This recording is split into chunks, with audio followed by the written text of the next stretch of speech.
अनुसूचित जातींच्या उपवर्गीकरणाची तत्काळ घोषणा करा. हिंगोलीत सकल मातंग समाजाच्या जिल्हाधिकारी कार्यालयावर विराट मोर्चा.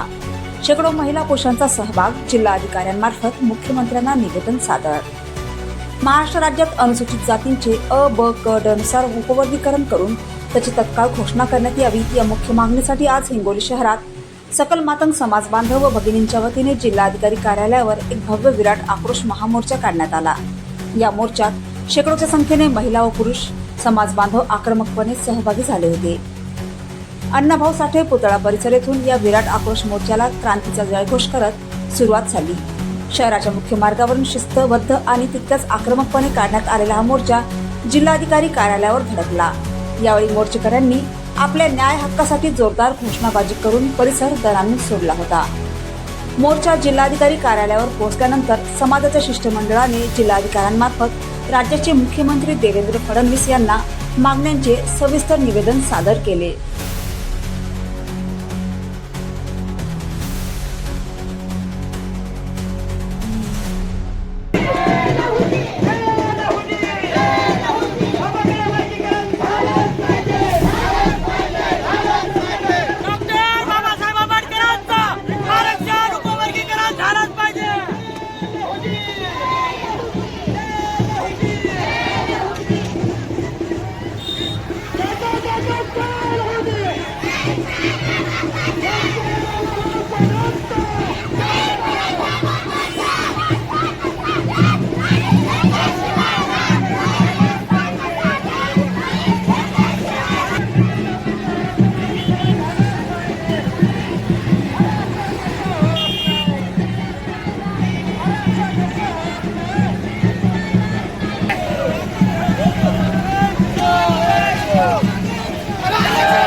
न्यायासाठी, आपल्या हक्कासाठी, आपल्या पोटासाठी आज आम्ही आमच्या लेकराबाळाच्या भविष्यासाठी या ठिकाणी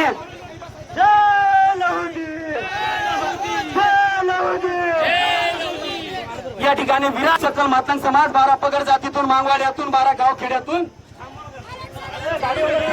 नाही कुणाच्या बापाचं गाडीवाले गाडी थांबवा. सर्व महिलांना आणि आदरणीय सर्वांना विनंती करण्यात येते की सर्व स्वसैनिक नवसैनिक आपण आपल्या पद्धतीनं, चांगल्या पद्धतीनं या ठिकाणी उभं राहण्याची आपणास विनंती करतो.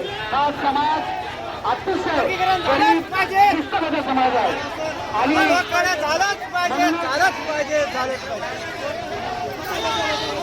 या अगोदर आरक्षण वर्गीकरणाची आमची अत्यंत महत्वाची मागणी आहे.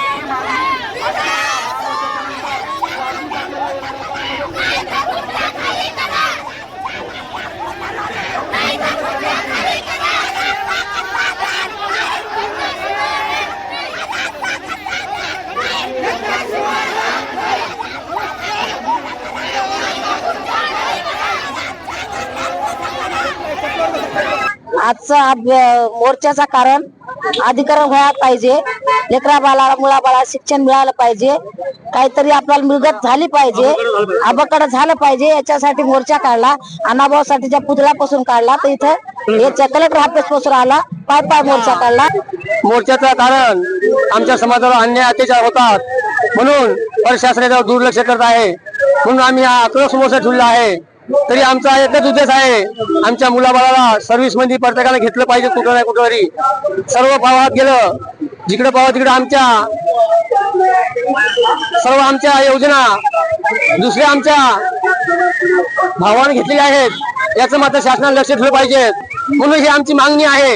आणि हे जर नाही झालं तर आम्ही पुन्हा सुद्धा रस्त्यावर उतरू, ही आमची सुद्धा तयारी आहे, असं आम्हाला एवढं बोलायचं. आणि आमच्या शासनापर्यंत हे संदेश पोहोचावं म्हणून आम्ही त्यांना पुन्हा एकदा विनंती करतो. अनुसूचित जाती आरक्षणाचं उपवर्गीकरण करण्यात यावं यासाठी महाराष्ट्रभर आंदोलन सुरू आहे.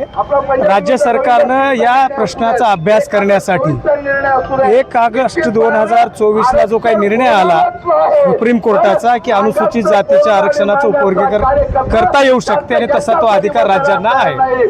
यानंतर राज्य सरकारनं 15 ऑक्टोबर 2024 रोजी न्यायमूर्ती अनंत बद्दर समिती यांच्या अध्यक्षतेखाली एक समिती नेमली.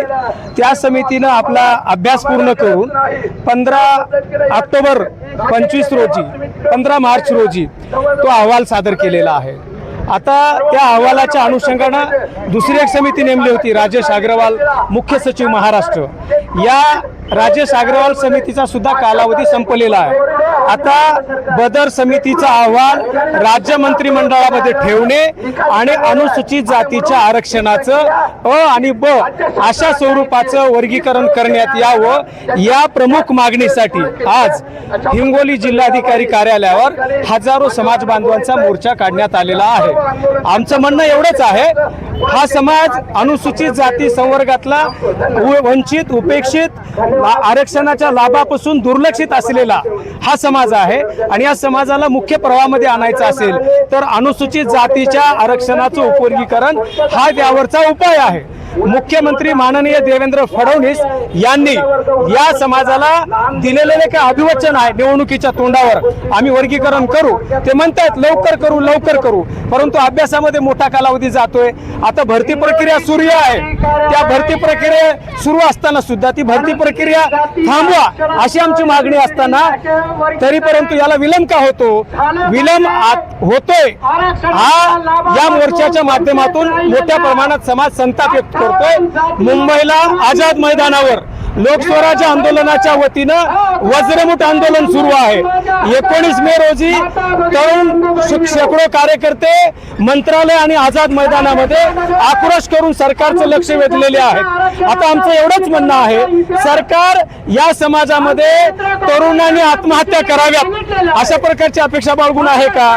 समाजानं रस्त्यावर येऊन कायदा हातात घ्यावा अशा प्रकारची अपेक्षा आहे का? ती या संदर्भानं आमची विनंती आहे, माननीय मुख्यमंत्री महोदयांनी सामाजिक न्यायाचा विषय पुढे नेण्यासाठी वर्गीकरण तात्काळ केलं पाहिजे.